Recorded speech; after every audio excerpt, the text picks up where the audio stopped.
We are proud to partner today with Asian American Women Artists Association and all their partner organizations, which you will hear about shortly. And I encourage you to visit the exhibition Sowing Agency at SOMArts. I'm going tomorrow, have my ticket. We all need to do our part, again, to, as I said earlier, to support and sustain artists and arts organizations for the health of our communities. And I'm going to turn it over now to Diana and Lisa with AWA. Thank you all. Hi everyone, my name is Diana. Thank you, Indra, for opening up the space today.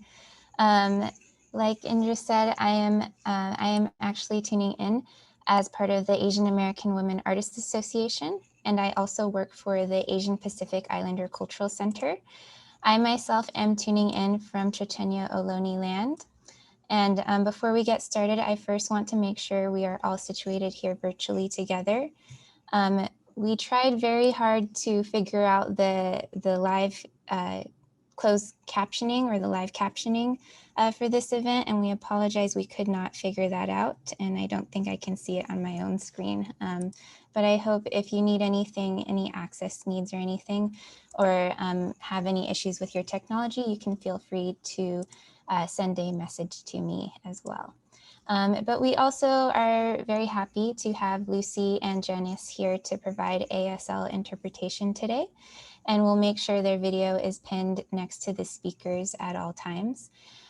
This event is also being recorded and will be uploaded to Asian Art Museum's YouTube early next week or early this week, so very happy for that.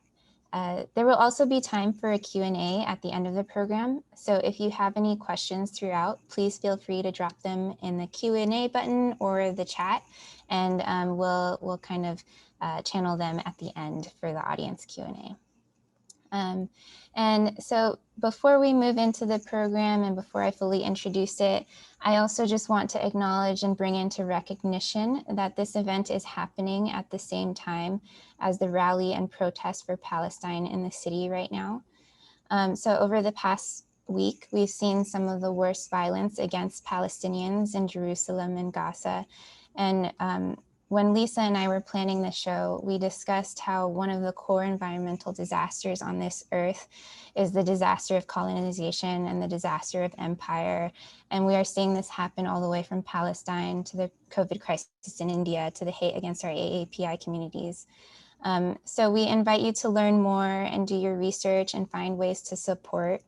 A good place to start is that I am also starting to learn about is through some of the local organizations that have planned the protest for Palestine in the city, including the San Francisco Bay Area Palestine Action Network, and a number of other community organizations that I'm just gonna prop up into the chat right now through their event for the rally today.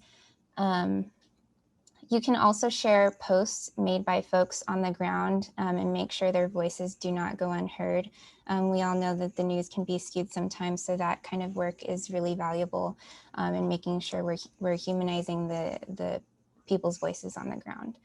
And if you know of any other resources, please feel free to connect and share that in the chat as well. I just wanted to bring that into the space with a big breath as well to let us know that we're living on the same planet that this is happening on, you know. So with all of that in our hearts and minds, I am also grateful to introduce this artist panel on environmental resiliency and AAPI leadership in action, featuring Pan-Tao Li, Angela Basbas Angel, Priya Handa, Cheuk-Ning Li, and they're all going to be in a conversation moderated by curator Lisa Pradhan and 18 Million Rising's Sumi Dutta, who I'll bring up in just a moment. Before we get to that, though, this panel is co-presented by the Asian Art Museum and the Asian American Women Artists Association, as well as APIC. So if y'all don't know about AWA, our mission is to advance the visibility and recognition of Asian American women in the arts. And we do that through exhibitions, through our programs, and through our publications. And we also have a really great membership platform that you can look into and sign up for. We are also a very small, mostly volunteer-run nonprofit with 2 staff members. So if you like what you see here today, we'd appreciate your support in helping us continue to put on programming just like this. A few ways you can do that is by becoming a member, like I said, donating or joining our newsletter at the link that I can paste into the chat right now too. So you can join and support us there as well. On the next slide, I also just want to send our thanks to all of our community partners, including the ones we've mentioned before at the top, SOMArts, where the exhibition is taking place in person, as well as our community partners, the Asian Pacific Environmental Network, the Berkeley South Asian Radical History Walking Tour, Survival Media Agency and 18 Million Rising, and the South of Market Community Action Network. We're also funded in part by the San Francisco Arts Commission, Grants for the Arts, Zellerbach Family Foundation, California Arts Council, and we are very thankfully sponsored by Asian Art Museum, Rainbow Grocery, Dr. Lee Min-Hu, and Dr. Ki Han. And this exhibition would not be possible with our community of artists, jurors, curators, all of the amazing people who made this happen. We thank you. And we also have some special thanks in the next slide as well for everyone involved in the background with our, from all the way from fundraising to installing the show and mounting it in this space. So thank you all. And then lastly, this exhibition is also part of the 24th Annual United States of Asian America Festival, which has its own full calendar of events happening now through the end of June in celebration of APA Heritage Month. And you can check out the festival calendar on the link I am pasting into the chat. So without further ado, it's my honor to pass the mic to the person I've been working very closely with on Sowing Agency, the curator for the show, Lisa. Thank you, Diana. And I really just want to start off by thanking Diana. I feel like so much of what has been possible in terms of creating the show and making the show and the different programming and different partners and everything that's really come into the show has really come from, I think, from Diana. And so I really just want to acknowledge that. So my name is Lisa Pradhan. I'm the curator for the show. And I think that this show really started from a number of things. For me, growing up, my interest in the environment, I think, really started just from being able to go to Nepal so frequently, which is my homeland, and just seeing the impact of the environmental pollution there. It's really hard seeing the just really everything from the pollution in terms of water to air to just even having access to electricity. And I think that that really had a really profound impact for me growing up. And I think a lot of my sense of what is possible in this world comes from that experience and that living relationship.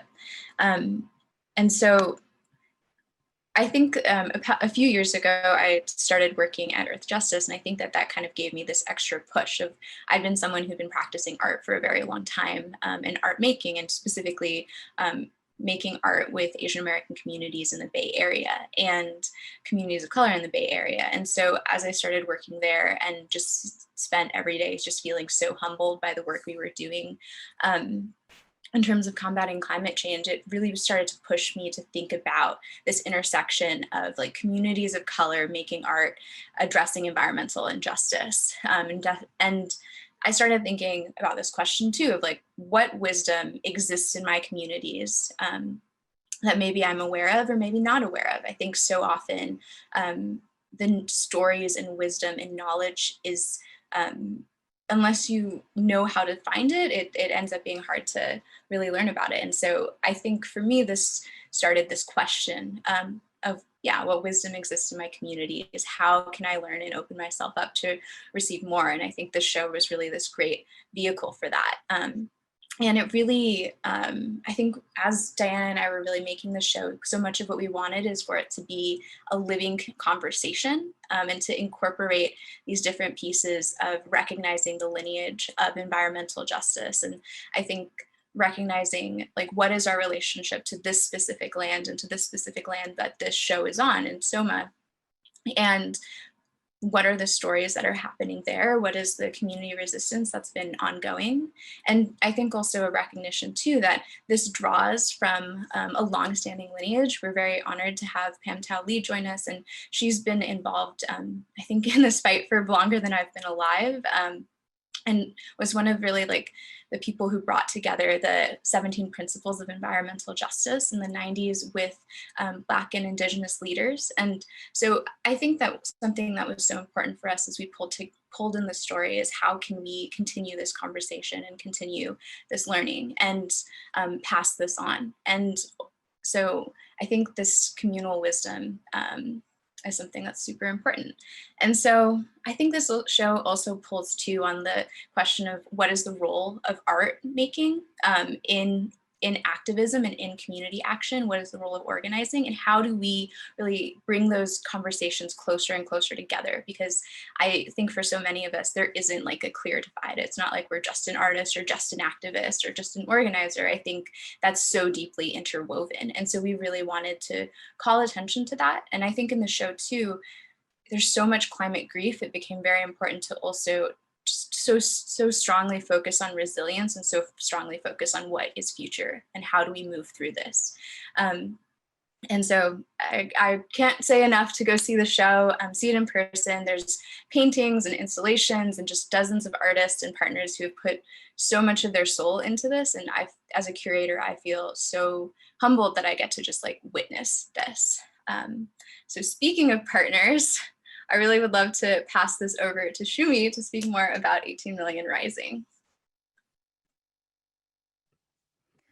Thank you, Lisa. I am so grateful to co-moderate this with you. I'm Shumi, and my pronouns are she, her, and I work with 18 Million Rising, and we're honored to co-sponsor this event. We are a national radical Asian American organization, and our work is all about building a political home for Asian Americans online. And a couple of the ways that we do that is through amplifying grassroots organizing to stop gentrification, through digital campaigns, creating culturally specific political education materials on abolition, so we can talk to our Asian American families about abolition and defunding the police. And we see those as all interconnected with environmental justice. And you can learn more about us with this link that I think will be dropped in the chat. I am calling from Eno, Choctaw, and oh, I'm so sorry, land from Durham, North Carolina. And unfortunately, I won't be able to see the exhibit in person, but I have seen it virtually and I still got a lot out of it. So next, I want to have our panelists introduce themselves and their work in the show. And so I'm going to first pass it to you, Pam.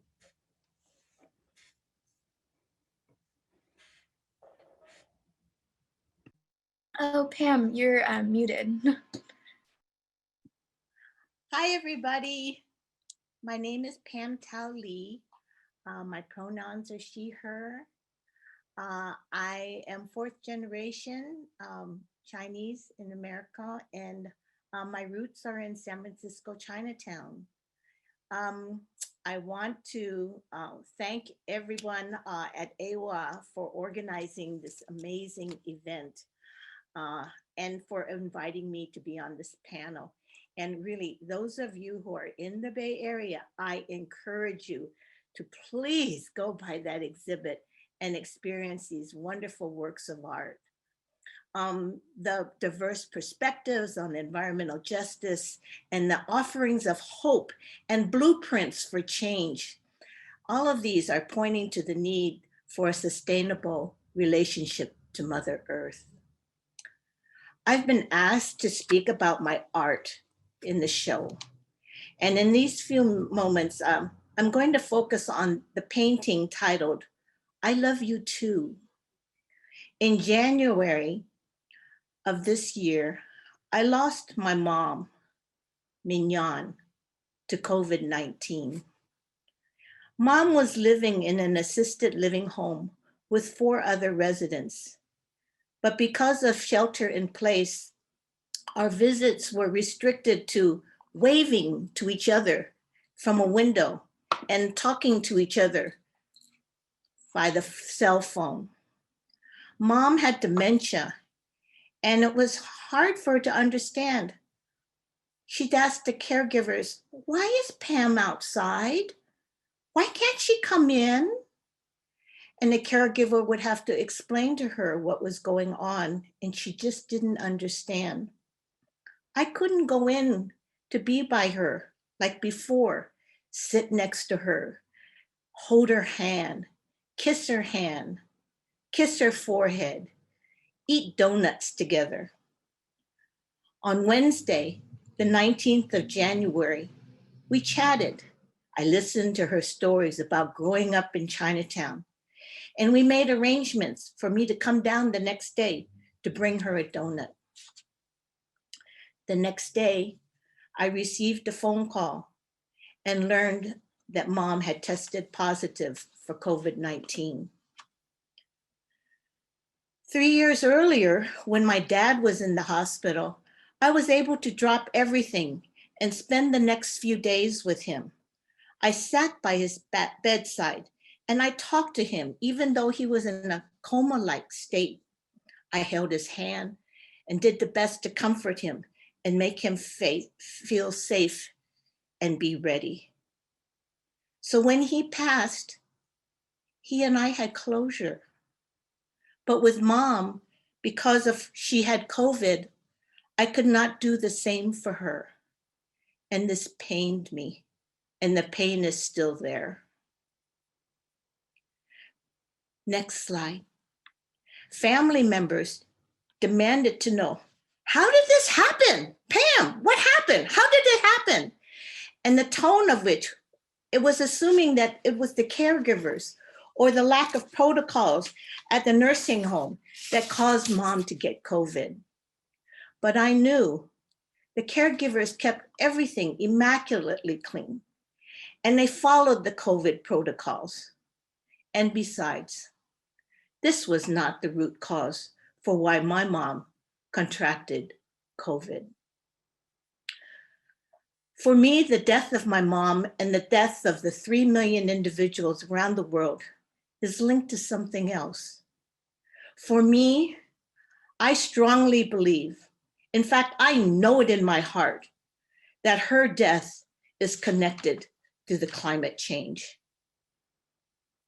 Researchers are finding that the emergence of the bat-borne virus that may have triggered COVID-19 can be linked to climate change and other human activities, such as deforestation. In the forests of Yunnan, average temperature changed. The rising temperature changed the natural vegetation of the local forest. And this, in turn, attracted as many as 40 new bat species to the area. These new species have brought close to 100 types of bat coronaviruses. More studies are being conducted on the root causes of viruses such as COVID. But for me, and I think many of you here will agree, that it was not the conditions of the assisted care home that resulted in Mom's death from COVID. We know the root cause of that. Next photo. On January 25th, Mom passed in her sleep. I'm still reeling from the lack of closure. I made an altar for her and put it on our back porch. On that altar, I placed some of her favorite foods and her beverage and the donut that she wanted me to bring. It was at night, and I stood there on the porch looking out. It was pitch dark, absolutely black. And I was looking out and having a silent conversation with my mom. And I was saying, Are you with Dad? I hope you're with Dad. You with Grandma? I hope you're happy. I'm sorry, Mom. I couldn't be with you. I miss you and I love you. Suddenly, the clouds moved and revealed Grandmother Moon in her full splendor. I looked up. What was happening? I stared up at the moonlight that was just bright as day. And for several seconds, before the clouds came back together, I felt my mom's warmth, the softness of her caress. I felt her smile, and I could hear her soft voice saying, I love you too. And Pam, keep on doing what it is that you do. Oh, Mom, okay, I will. We will. No war, no warming. Thank you. And now I'd like to pass the mic to Angela Basbas Angel. Thank you. Thank you so much, Pam. I'm just holding that and holding your mom, and acknowledging everything that you said. I agree with that. This virus is directly related to climate change. Yeah, so short introduction of myself, because I want to focus on my piece today. I'm Angela. Really, what I want to share is that I'm trying to be a good ancestor. That's really what I think about every single day, is just trying to be a good ancestor, trying to practice my traditions in this modern world, and in all my work as an artist, as a healing practitioner, as an organizer. All of those are very much woven together, and they interact with each other all the time. And I try to live in a way that's very integrated. And every time I talk about these like really big system changes with my friends, and with other artists and organizers, they're like, well, Angela, you know that's going to take lifetimes. And I refuse to accept that every time people say it's going to take lifetimes, because as a young kid, as a young girl, like I really understood my purpose very, very young. Like at 10, I feel like I knew already, and I haven't said no to anything since then. That like I came here to create some change, like, and in my lifetime, I'm gonna help create this change. So when I talk about these big things, because we are up for a lot of big challenges right now, they are things that I'm naming for this lifetime to at least start working on, or at least start seeding. So my piece, this is much bigger than we have it on the screen. And it's entitled Blueprint for a New Earth Rising. So I'm definitely like a systems thinker, but I also think about all the details of things.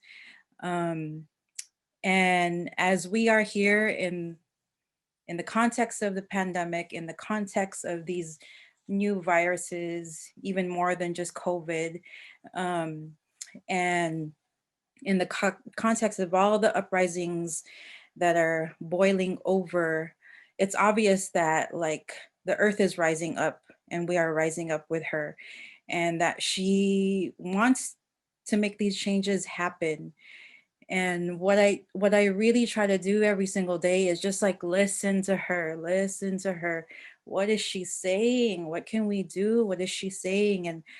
And in my heart, I feel like a lot of these things I've put on here on my piece is connected to that. we are in a portal right now, like between like all these systems just falling apart. And then this new earth. And I don't say that in like in a out of touch way, but very much that I could feel it in my body, that like I could feel the change coming in the most positive way. So there's a lot going on in this piece. I'll briefly kind of just circle around it, and then I'll come closer contact with some of the details. But so I called this the blueprint, which basically talks a lot about my interpretation of agencies and what we need to do in a larger, but also in a small way, to adapt to what's happening right now and to move into these new changes. So on the left side, viewing from our vantage point, are different different ways of coexisting on the earth, through housing, through cooperatives, through collective living, through the original village models that have already existed here. And what's important, that like some of these things might seem like, oh, this is the future, or this is new, or this is green building, but these things have existed with our ancestors for a very, very long time. You know, I came from ancestors who built the most incredible rice terraces off these high cliffs, you know?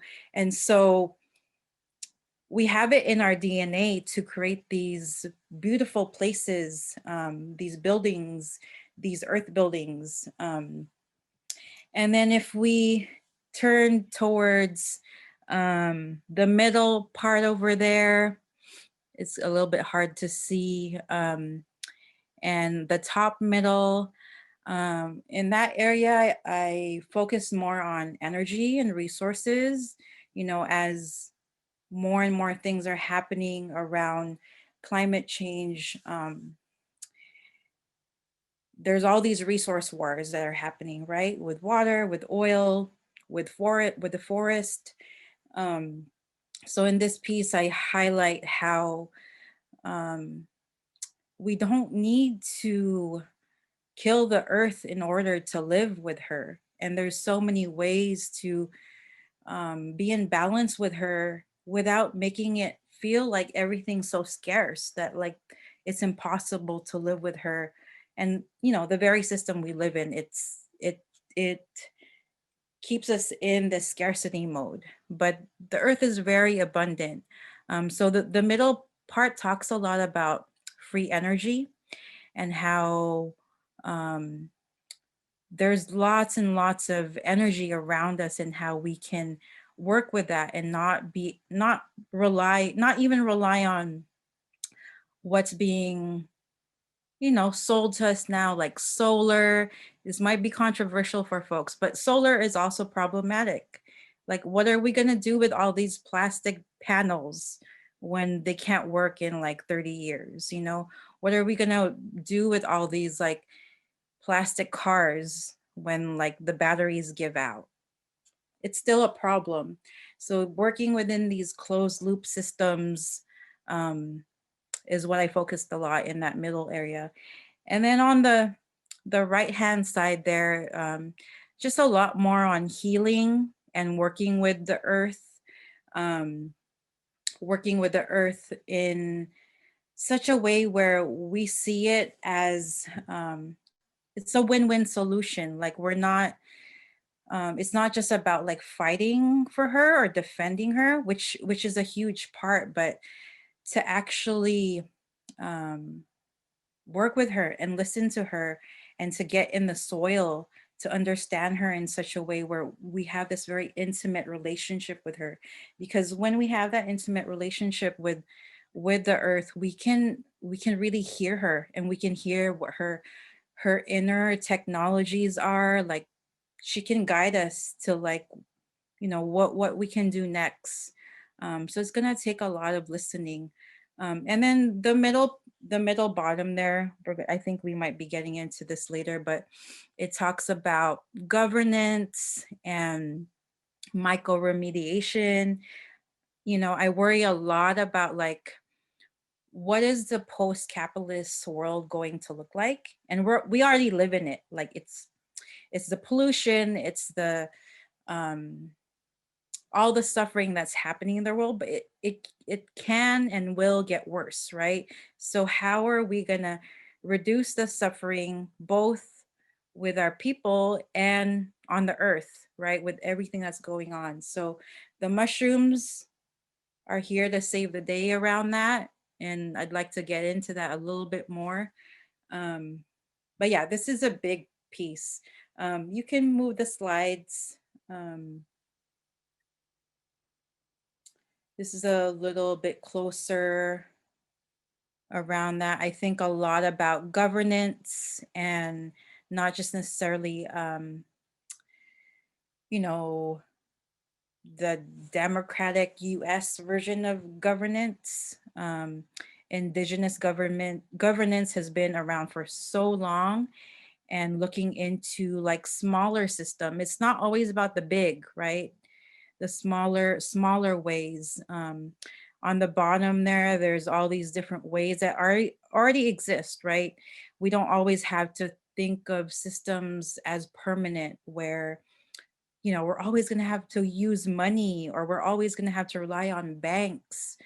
There's already like gift economies. There's non-monetary economies that have existed forever. Like most people in the world outside of like the Western capitalist world, they get through the world without having to exchange money most of the time. They're like, oh, you guys can take some of this and you can take some of this, and there's rarely an exchange of money, and that's not highlighted enough. Yeah, so there's very rich in this slide, and can get into it more later. Can go on to the next slide.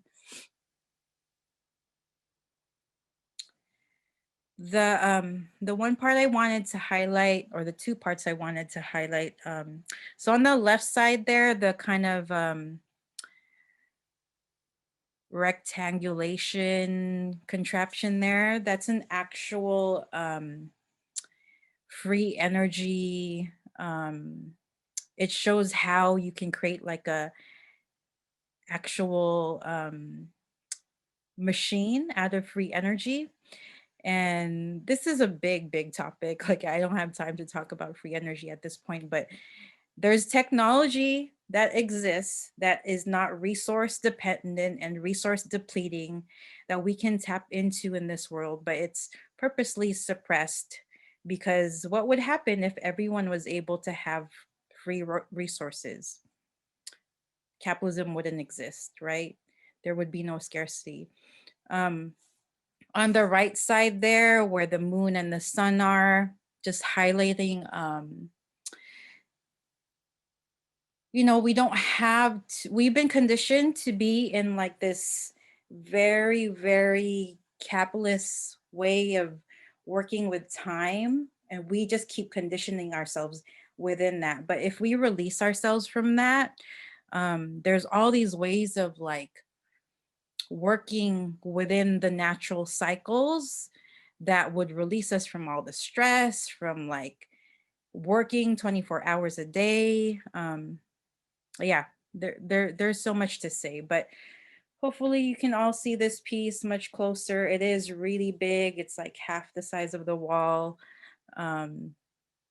So thank you. And I'd like to pass this on now to Priya, who has some pieces up. They're very relevant to what's happening right now in India. Thank you.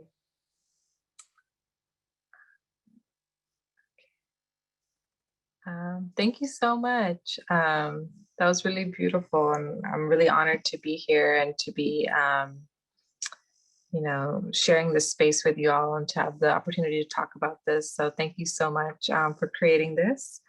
My name is Priya. I work as a muralist, painter, tattoo artist. I've worked in different regions from, from Mexico to Palestine to Nepal, from New York to Colorado to New Mexico. And a lot of my work revolves around, giving voices to communities that oftentimes don't get voices. A lot of these communities have gone through a lot of, disruption due to colonization or climate change, and are continuing to go through it. And one thing I've learned in life is that even though there are different struggles, we have to honor and give each struggle their own space and room. We can't just be like, oh, this struggle is the same as this struggle. They deserve their own room. But in the process of this, one thing that is common is the universal language of art. And so it's been an evolving and growing experience for me to be able to use my art to paint these communities and to basically be able to use that language as a way to get their voices out. And, it takes up space. That's what art literally is. It takes up space. And I think that's what's the beauty of this show is that it has taken up space to create these narratives and to share these stories. Because it's that saying, right? If we don't write our own stories, somebody else will. And so for me, I am Punjabi. Both my parents were born and raised in Punjab, and they worked as, my dad comes from a lineage of farmers. And so this topic was really near and dear to me. And I have 2 paintings in this show right now. As you can see in the slide, the piece on the left side, which shows 3 females, is called Our Grandmother's Revolution. And I really wanted to actually represent the different representations that are now currently taking place at the farmers' protest that's currently happening in India. I think sometimes a lot of this representation gets put in one box or one image. And so what I wanted to do is basically emphasize the women that are in the forefront of this movement. And a lot of them are actually grandmothers. And that's really important to remember because in the interviews that you'll hear in media coverage, a lot of them will talk about that they have to march, that they have to protest. Because if they don't, they're not going to live that long anyways, but their children won't have food on their tables and they won't have livelihoods or an earth to live on.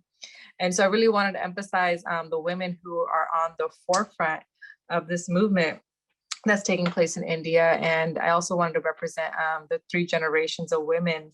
And so you can see on the painting on the left, which has a 3 generation of women, they're connected with a fabric called fulkari, which is translates literally to flower work, but it's a traditional Punjabi scarf that we wear. And actually, if you ever look closely at the stitching looks like these really beautiful flower patterns. And so just to show this is our grandmother's revolution. This is a revolution that was needed during when she was a child, but now we're having the uprising now in hopes of the children tomorrow having a better earth to live on, or even having the hope of living on earth. So that was the emphasis of the painting on the left. And then on the right side, you see a male in this painting, and this painting is called the Nahang side. And the Nahangs, have been doing this work for so long. And I really wanted to kind of emphasize that. So the word Nahang actually translates to crocodile in Persian. And that's because the British noticed how fearlessly the Nahangs would fight. And also in general, they lead their life with no fear, with not worrying about what someone is thinking. And, when the British had invaded and colonization and capitalism just took India over, the Nahangs wanted to preserve their way. And they're known for preserving, their own indigenous ways and still moving on the land in this way, And one thing about the way indigenous folks in many parts of the world take care of the land or steward the land is that they do it in a holistic way. It's not just physically taking care of a land, but it's about the spirit of the land and being in relation with the land and not just owning the land. So that was another emphasis I wanted to put about the farmers protest is the Nahang side of the story, that is more than just people physically fighting for rights right now. And in the background, you'll see an anatomical heart. And I wanted that in the background because before I had thought about this show actually, and how I wanted to contribute, I basically was at actually an acupuncturist office, and I was having my pulse taken. And one of them was asking me about the farmers' protest, and I started talking in the middle of the process. And he actually was like, "Oh, this is so crazy." I was like, "What's up?" And he was like, "Your pulse changed the minute you started talking about this, what's happening in your homeland." And I was like, "Really?" And he's like, "Yeah, it's really interesting to see how your heart can thrive and feel healthy instantly the minute you start talking about something that's so near and dear." And that always kind of stuck with me, that like, you know, with everything going on right now, you know, what's really important is how my people and many people around this world have shown up from their hearts. You know, mothers are showing up because for their children, and grandmothers are showing up for their grandchildren, and you know, the Nahangs show up for their love for their land and for Punjab itself. And so it's just really important to remember why we do the work that we do and why we you know, show up for Mother Earth in this way, because she has shown up for us so unconditionally. And yeah, I really wanted to emphasize that, and just not just the physical layer, but also the spiritual layer of what's going on in the uprising around the world. So thank you for that. And I'm gonna pass it off to Cheuk. So thank you.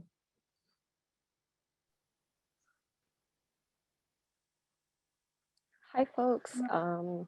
Grateful to be here with such amazing artists. I myself am not an artist, so I'll talk a bit about where I work, which is the Asian Pacific Environmental Network. We have our roots in the first National People of Color Environmental Justice Leadership Summit that was mentioned earlier with the 17 Principles of Environmental Justice.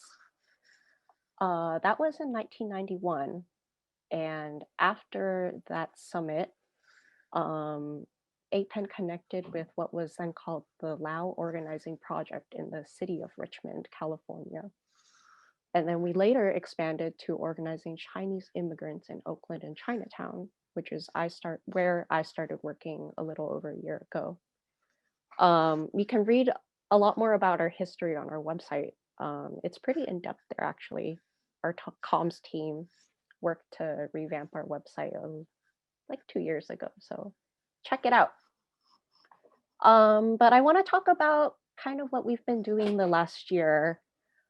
Obviously, APEN, as was the rest of the world, we were impacted by the pandemic, and we've all had to relearn how to do our work and live in an isolated and virtual world.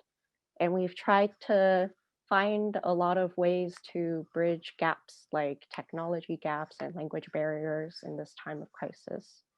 It's been about a year since we opened our COVID fund, where we redistributed over $120,000 from foundations and individual donors who just wanted to give their money to folks in our community who needed it at the time.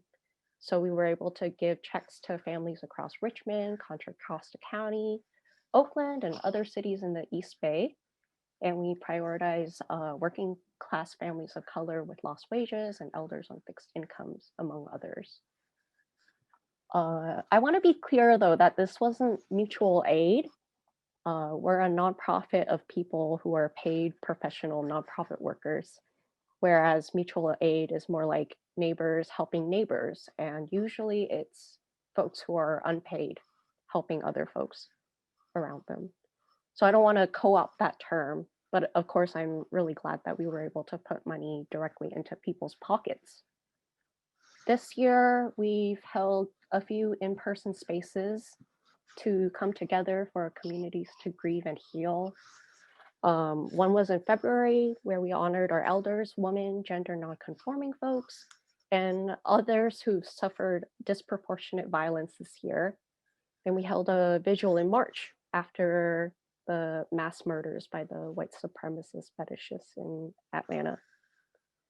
People want to come together and take action when tragedy and violence strike. And our job as community organizers is to organize this energy and direct it toward building sustainable people power. We know that false solutions don't work because they don't come from the bottom up. From actively engaging and empowering frontline communities, we call folks who are most impacted by inequity. That's what frontline communities are for us. So empowering frontline Black, Indigenous, and Brown communities directly and organizing our people to own our leadership. And we build trust with these communities by redistributing resources and trusting our folks to know what they need and how best to address their own material realities. And that's why APEN has been in the Refund Coalition in Oakland, as well as the Defund Oakland Police Department, OPD Coalition.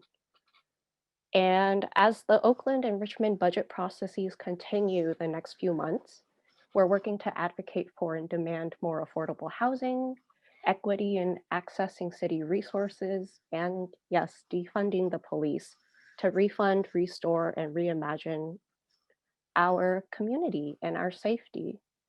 There are obviously a lot of misconceptions about what defund is, but I think Oakland Council member Carol Fife of District 3, which is West Oakland, she said it best when she said that defund is not abolition, because defund is not advocating for zero police. Defund is not advocating to nuke the whole system tomorrow. What we're doing actually is to advocate for steps to take back our own safety, like supporting recommendations that were passed by the Reimagining Public Safety Task Force, which actually was never meant to succeed in the first place. It was meant to slow down this process of defunding the police in Oakland. So it's pretty amazing what they've been able to do. And you can check out the recommendations online as well. And yeah, as our movement have been saying, the safest communities don't have the most cops, they have the most resources and money.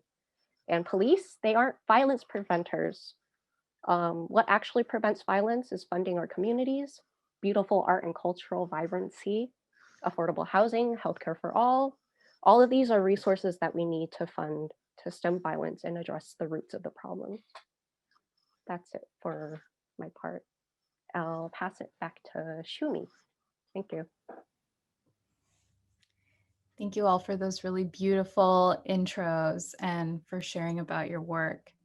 Now we're going to move into some roundtable questions that me and Lisa have for our panelists. And right now I also invite you audience members to write questions in either in the chat or using the Q&A function on Zoom at the bottom right hand of your screen. Yeah, and we'll say we're trying to save about 10 minutes for your questions. So please do ask your questions for the panelists there. And so I'm going to start with you, Angela. I loved hearing you be like, I'm not waiting lifetimes for this, for this shift. And what I'm curious about in your piece is that it does focus on waste management and myco-remediation. And so I was wondering if you could talk more about what is myco-remediation and why is that a central theme in your piece? Thanks, Shumi. So when I think about the mess we are in, I think about all the waste and all the plastic, right? Like I just get so overwhelmed all the time thinking about plastic. And, you know, like many, I love the ocean, and to think about that, there's like these islands of plastic that we are passing on to the children, to the future. Like I just, it makes me cringe, it makes me cry all the time. And so I get into these scientific thoughts about like, well, how are we gonna clean up this big mess? Like we've made a really When I say we, I know there's specifics to that, but we've made a really, really big mess. Like, how are we going to clean this up? But there's mushrooms to save the day. And these mushrooms are the real magic mushrooms. So mycoremediation is a part of a bigger technology, earth technology, called bioremediation. And it's existed forever because mushrooms have like eaten and created change in the world.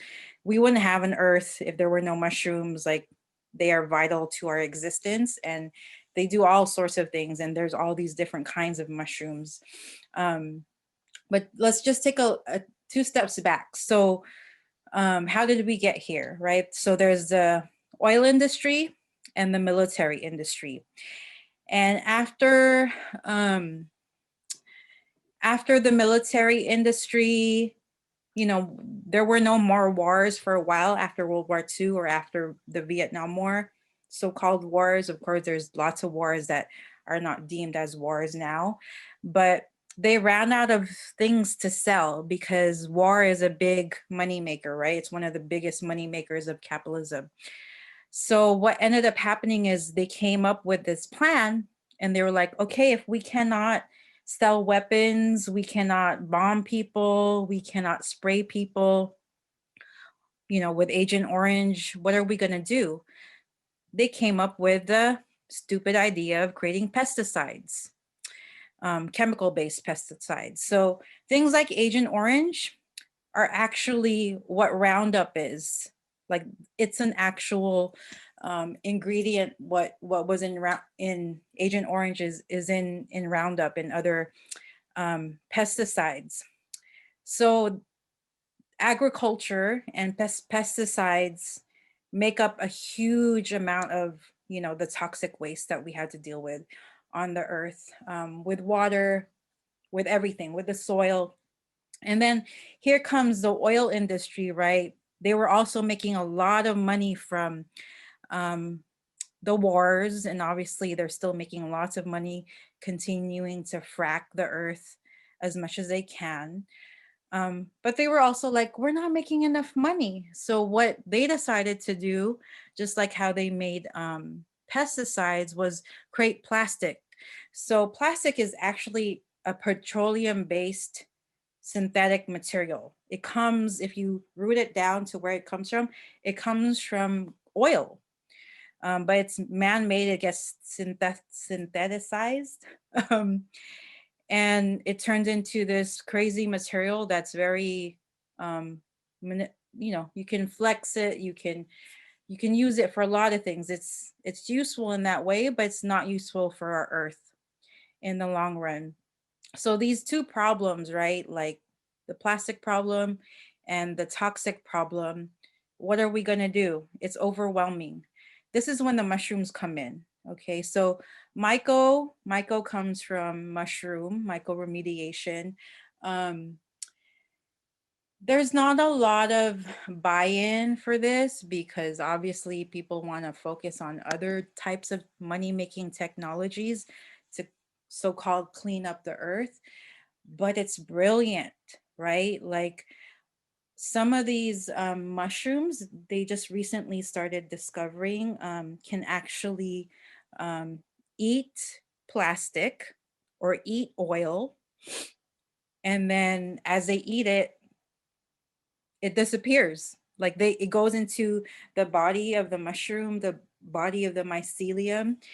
And then in their process, they literally go through this making magic, basically, and it disappears. And then they test the mushrooms or they test the mycelium, and there's no toxic waste left in it, you know? And so I think about these types of technologies that exist on our earth, and they're all the earth's technologies, that we should be doing these things on a mass scale, you know, so that we can like clean up all this mess in the scale and in the time that our children need it, you know. So yeah, that's the mushrooms. I encourage everyone to like hang out with mushrooms in general. They're brilliant. They're the most intelligent creatures and we need to keep eating them, using them, help us with our intelligence, you know? Yeah. Thank you, Angela. Yeah, that was just what you described. Sounds like poetry. It sounds like out of this world, but it is of this world. So thank you for connecting us with the power of mushrooms. I'm gonna pass it to you, Lisa. Yeah, thank you, Angela. Thank you, Shumi. So I have a question for Priya. So I have two questions, and Priya, you can answer either or. But can you tell us about how you see your work inside of your lineage of Punjabi farmers? And then I think there's also this other piece that we were talking about both before the show and as you're installing, which is that you've been interviewing farmers in the US to deepen your understanding of what's happening and to also deepen your solidarity with farmers. And so would you tell us more about that work that you've been doing? Yeah, definitely. Thank you for those questions, and thank you for acknowledging that. So I am Punjabi, and I do come from a lineage of farmers. Like most Punjabis, Punjab is where the partition happened, for people who may not know, where India and Pakistan was split, and is also known as very fertile land. So Punjab provides a lot of the food and crops for India and also for different parts of the world. Your turmeric and all your favorite spices probably come from there. And so for me, when my dad migrated, he migrated at a really young age. When he came here, he worked on the farms at Yuba City, along with some of his other family members. And a lot of Punjabis who migrate here, they do that as well. It's almost very like, it's natural, it's what they know. It's they worked on land. It's that relationship. Growing up as a kid, I remember us growing food or propagating like onions and things like that. It was almost very natural to have this relationship with food and not to have to buy it from a grocery store, because if you think about it, like grocery stores are a form of its own colonization, right? To throw out your access and ability to have this autonomy with food. And so, these were things I always saw as a kid. And then I kind of started getting into more of the emotional aspect of something I saw in my family and amongst folks who were farmers that migrated here. And 10 plus years ago, I actually kind of started looking more into the lives of farmers back at home. And one thing I started realizing that actually didn't get talked about a lot were the farmer suicides that were taking place in Punjab. So there's actually a huge case of farmer suicides that have been going on for decades, and I'm pretty sure it happens in other parts of the world. But in Punjab, what's really unique that I think a lot of people don't talk about is, the pride and ego that takes place with having incurred so much debt that you can't handle. And a lot of this debt is because of the droughts that take place in Punjab, because they can no longer grow food because the land has been so exploited. And so just to give a little history, when India became independent from the British, they knew they were going to reach a famine. They were like, where are we going to get our food from? Our resources are almost dried out. So India's government was like, Punjab, we're going to force you to grow rice. I mean, rice is not native to Punjab. And that's something actually a lot of people don't know. I mean, now that we have rice, but rice also requires a lot of water. And so in this process, forcing Punjab to grow this crop, Punjab got overexploited. The farmers got exploited, the land got exploited, and that in the future led to, more droughts, more debt, more issues for farmers. So again, the lives of farmers became really difficult, that farmers would actually ingest pesticide and walk out to the farms and commit suicide because they just couldn't take on the debt. A really good film to watch if you want to learn a little bit more about this is called Harvest of Grief. But so that really kind of inspired my work a lot, because I just felt like these lives were never emphasized a lot. And, there was nothing being done. There was no emphasis on getting more farmers' rights. There was no mental support groups to kind of help them cope with this or to help them with their debt. And so I just thought art was a great way to kind of emphasize this, because someone could look at it and be like, wait, I didn't even know about this topic. And so moving forward, as many of you have witnessed with the rallies and protests, we started having the farmers protest out here. And that was due to an uprising happening in India because of the new farmer bills passed that would make it almost inevitable for farmers to make any livelihood or money off of the crops that they're growing. And so it just reached a point where they were like, you know, we just can't do this. We're not going to be able to live. We already barely can live. And I also kind of want to emphasize that it's not just Punjabis that are part of this. There's different communities like Gujaratis to the Dalits who definitely don't get a lot of emphasis. So I definitely want to acknowledge those communities as well. And to kind of bring it back to your second question, you know, I think a lot of us maybe on media and social media saw a lot of these protests and the pictures were beautiful and the turnout was beautiful. And, you know, I think some of it also kind of gets skewed a lot because we're not really there. And I think for me, what kind of happened, because I've been watching this for like more than a decade, I kind of wanted to know how I could show up in more solidarity, because I think sometimes watching this work, it gets romanticized. It's something that we need to be aware of because I can't physically be there right now. I mean, I could, but I wouldn't be as helpful. And so for me, I was like, how do I show up in solidarity?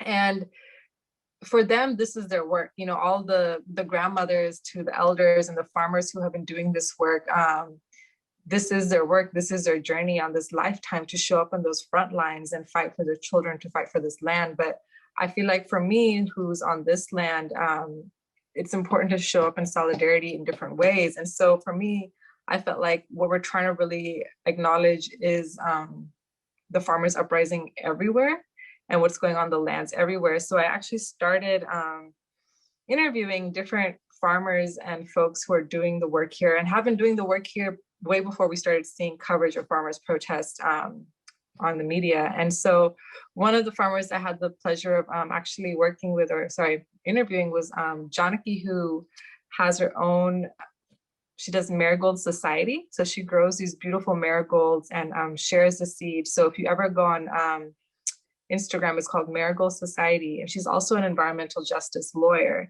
And so I got to talk to her about some of the work that she does.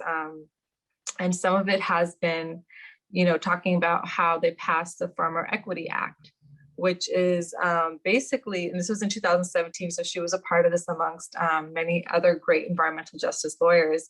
So basically a lot of, you know, Black and Brown and Indigenous farmers that actually work in undeserved communities kind of get screwed over when there's like environmental pollution or climate issues. You know, we have the fires out here. So a lot of them will go and not be insured. And so there are federal laws, but they wouldn't help out people on the state level, like in California. So with this new Farmer Equity Act, they changed the language so actual like Black farmers in undeserved communities could get acknowledged and receive some assistance and also receive like climate smart tech assistance where they usually wouldn't. And so this was really important for me to kind of learn and acknowledge, because I think as we're watching everything that's going on around the world, it's about how can we show up in our own backyards? How can we volunteer in our own backyards? And how can we, you know, learn and get involved more, because this is a global issue. And, you know, the protesters are rising over there. And I think we need to show up also if we want to really be in solidarity and do the work that they're asking us to show up for, to do it on this land as well. So that's kind of been what I've been going in the direction of. It's still evolving and developing, but yeah. Thank you, Priya. Yeah. Our next question is for you, Pam. So we are curious about your more recent transition from living out your activism through organizing. Like we've mentioned, you were foundational in building out this concept of what we call EJ, or environmental justice. So the transition from living out your activism, your purpose through organizing, to living it out now as an artist. Oh, great. Okay. Well, I'll get everybody up to speed here. Well, it starts with, John, do you have that picture that you can post in terms of the whale? Well, in May of 2019, a young whale was found beached on Ocean Beach, just about 1.5 miles from where I live. And myself, and along with hundreds of others, went down to the beach to pay homage to her. And a few days later, I learned that this whale had been, maybe have been among the 46 whales to die along the Pacific coast after being hit by tankers hauling crude oil to be refined in the refineries around Richmond. And this came at a time, same time that I was joining a senior center and being with other women learning how to draw. And while I enjoy learning how to draw a flower, when I came home, I was moved by the whale, and I sat down and started painting the whale and wanting to tell her story. And that's when I really found purpose. This also comes at a time when door knocking and all of that work really was starting to tax my health. So I kind of like started making a change, and painting provided me with a new way to do that. So right now I'm working, I'm thinking about my next painting project. And Angela and others have sort of raised this. Chuck raised it. It's around the issue of false solutions. And one of the false solutions that I want to raise is that I've been raising from Paris to Standing Rock to the shores of the Bay is around a market-based false solutions, where you entrust Chevron and you entrust Shell to do the right thing, and they rely on the market and do something like buy forests in the name of like saving forests, so pouring money into saving the forests, buying forests, which actually pushes indigenous off their land. And they take and do whatever they want with those forests. And they get credits, these market credits, to continue to pollute. It's very convoluted. But right now, I learned that whales now have been identified as capturing carbon, and that whales will be the new market, so that Chevron and other polluters will now start to pour money into saving the whales, trying to bring back the whales to a level before the decline of whales, bring them up to that level. And by doing that, then they will get credit to continue to do what they do. Those are false solutions. Those are things that we must go out and make sure that we preserve and protect the sacred, and the whale is the sacred. And that in exposing this, blueprints like what Angela raised and others have offering, we got to uplift those. We've got to be able to learn and experiment of how to be in balance with Mother Nature again, and do that with each other and support each other. And so my paintings, John, do you have that painting that you can pull up? My paintings strive to interpret what's going on around us, expose these injustices, and to also uplift the communities that are resisting. And so this is the painting, this is the whale. But I'm wanting now to think about how to expose these false solutions and to bring attention to what the whale will become a commodity instead of our sacred ancestors or relatives. So that is what I want to do. And I'm going to put in the chat an email of my friend Cassandra. And for folks to be able to understand false solutions, Cassandra works with the Indigenous Environmental Network, and she has been focusing on this situation with the whales and other things that I hope that for learning more, and that we can create more art around exposing these false solutions and uplifting real ones. And so I would like to offer her as a resource for everybody. Thank you.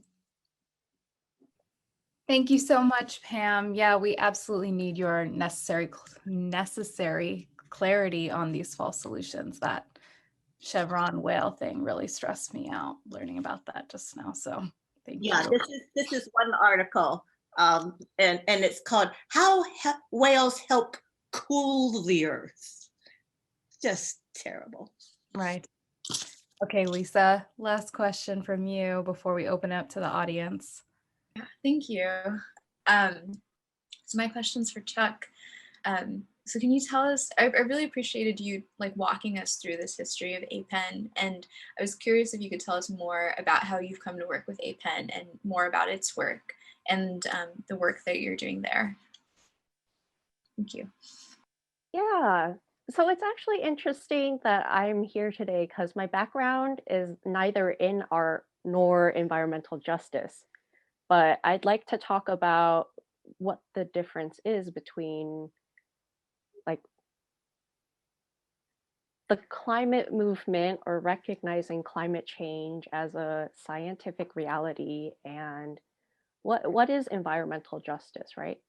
The reason why I'm in this work is because environmental justice is really about preserving our health and recognizing that so many factors beyond just what we consider like environmental, right?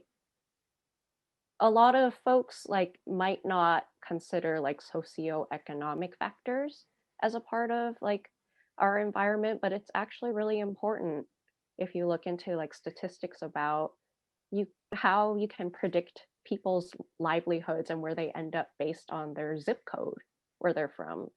Like it's pretty unbelievable that you can see that and there's a correlation there. So about myself, I guess I mean I grew up working class. I'm queer. I grew up in a single parent household. And so I was already around sort of these inequities and contradictions in my life. And it wasn't until I went to college where I started learning words like gentrification and what is redlining. That's when I started learning the words to some of these experiences that I had and didn't know how to explain. And when I was a sophomore, someone told me to apply for this fellowship called the Seeding Change Fellowship that was in the Bay Area. And I got in, and I was a fellow at the Chinese Progressive Association, which Pam also co-founded. And that summer like changed my whole life. It showed me that there was something that we can do to make a change in our world. And it's not about like, you know, being the next Martin Luther King Jr., you know. We have a lot of histories in the US that like to lift up stories of individualism and one person is going to save the entire world, but that's just not the case. yeah, and so I learned about like community organizing and learned that that was something that I could even do in the world. And it's just been my journey from there. I want to lift up a quote from Grace Lee Boggs, who I feel like this, I've just been thinking about this quote throughout this whole conversation. And it's something like, we have to allow ourselves to be transformed as we transform the world. I'm sure someone on this call has the the quote, but that's kind of what it says. And I think that's what a lot of the speakers are speaking to, is that we have to think about how we're living our lives now and see that this is not sustainable and that something's got to give. And yeah. Thank you. I appreciate that. And so I think right now we'll turn it over to the audience.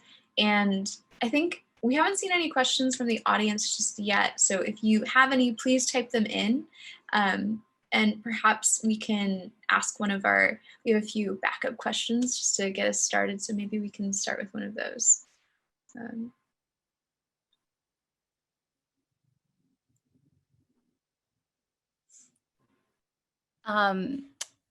Lisa, I'm looking at the time and I feel like we would only really have time for one question anyway. So if it's okay, we could have a moment of audience time for y'all to maybe write a question in before we close, because I don't think we'd be able to do both. What do you think? That's true. I think that's very true. It's a good point.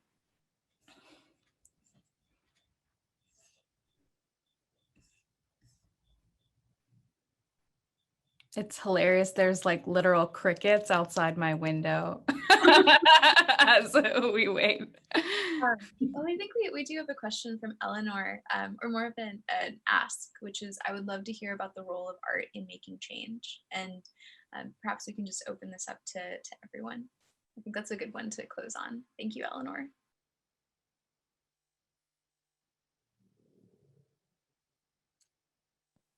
I could go a little bit, maybe. I think I get this question asked a lot, and I also want to say, and the hope is that the answer always stays evolving. But I want to say art is really important in change, and I see it a lot with murals, because in murals, like, we take up space outside where it doesn't matter if you have an iPhone to get into a gallery, it doesn't matter what background you come from, socioeconomic, you can go outside and see it. So for me, it's always been really important to see the space that it takes up, and not just in murals, but also like, I think we saw it a lot this summer, with when COVID took place, and I think we touched on COVID and how it's more than just a virus, but it's a byproduct of climate change. And, art kind of allowed us to still surpass everything and stay connected, because we were able to, paint the doors, paint the walls, paint the boards, and put a message out there. And, when stores weren't lending us their boards, we got to paint the streets. So art has always found a way. I mean, even before COVID, when Trump was elected in his inauguration, we dropped that banner that said resist. And I feel like that is a form of art. I mean, art isn't just limited to like a painting, but from the banners we create to the, art that we create using cans or whatever, there's always a way.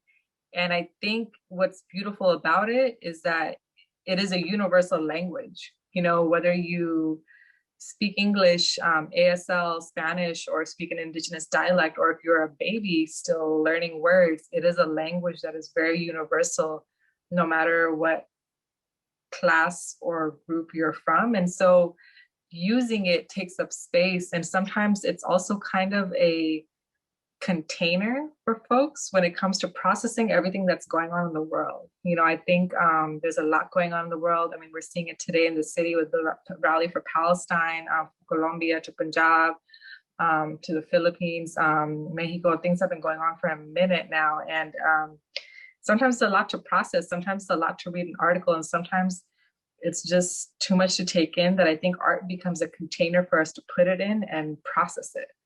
And that's how I've viewed it, and how it kind of plays a role in a lot of this work that we do. So.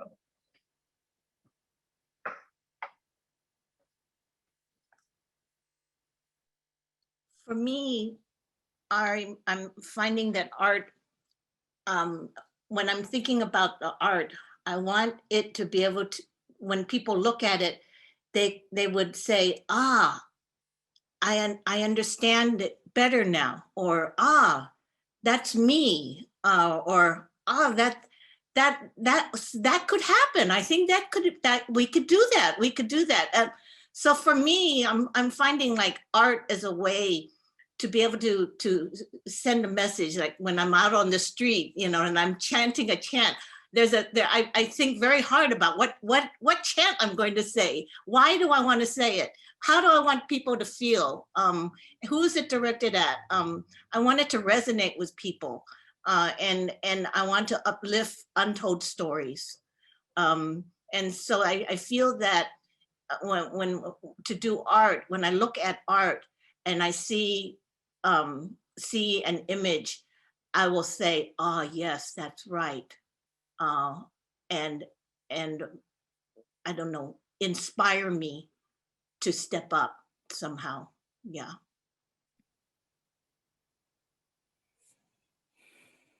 Wanted to chime in a little bit. I mean, for me, art is everything. It's my savior. It's everything. It's the place where I can channel my grief, you know, especially when we're in a place of like climate paralysis, climate change paralysis, where we feel so like overwhelmed by everything and we feel like we can't move. But through art, it helps us to like get unstuck and to just channel all the energy and the emotion and the anger. And then related back to my piece, so art for me is definitely design and how we design the world. And this world has been designed in such a destructive way that we need to design things in such a way that's not destructive. So I look forward to that type of design where we're integrated with the way our ancestors designed the world or worked with the world. I mean, the earth really is actually designed already. If we mimicked how the earth worked, she has an amazing way she's designed. She's so beautiful in the way she works. If we can find ways to just mimic that, like, I feel like that is already the answer there, right? And then just, yeah, finding ways where I feel like art is a light. It's the light. It's like the light in the darkness, because it's our imagination. It's all the ways we access. It's the agency that we speak of.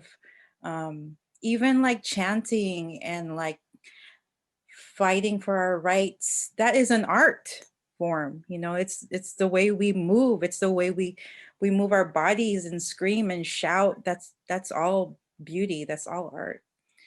It's everything.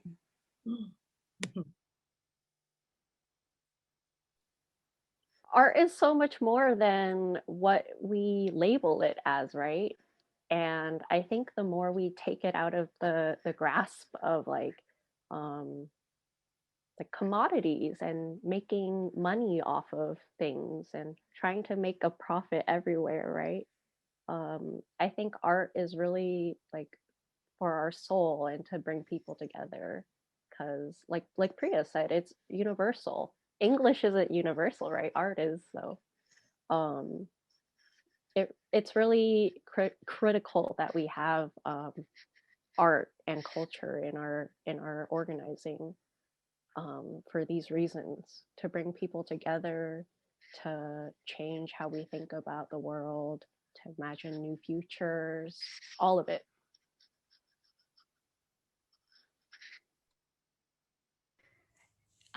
Thank y'all for such a nourishing conversation this evening. I want to take our closing time now just to give a really big thank you to all of the panelists. And to all of the, I'm going to share all the folks who made this last hour and a half possible. Lisa, Diana, Indra, John, Allison, our ASL interpreters, Lucy and Janice, as well as AWA, SOMArts, APIC, and of course the Asian Art Museum. Thank you, Shumi. And then I just want to say a big thank you too to Shumi and 18 Million Rising. And also just thank you everyone for coming out here. This wouldn't be possible without all of you. And I really just want to encourage you to check out awa.net, which I think Diana dropped into the chat to see the virtual show. And if you're in the Bay Area, you can always come to see it in person by making an appointment at SOMArts Cultural Center in the Soma. And we also hope that you're able to make it out to our closing, which is on Sunday, May 23rd, 2 p.m. Pacific time, 5 p.m. Eastern. And I think Diana just dropped a link into the closing, but we're working with 18 Million Rising, and we're going to have a bunch of different panelists come through. And just thank you all for making time to be here. Thank you. I think now we can like unmute and maybe do a little cheer. Thank you all. That was great. Oh, thank you all so much for being here today. I got so much out of this personally, and I'm sure I can speak for a lot of people that they felt that way. Thank you all. I'm completely inspired, and I can't wait to go tomorrow. I hope everyone gets their tickets. Thank you all. Thanks, everyone. Be safe out there. Nice meeting y'all. Yeah, Bye. nice meeting everyone. Really.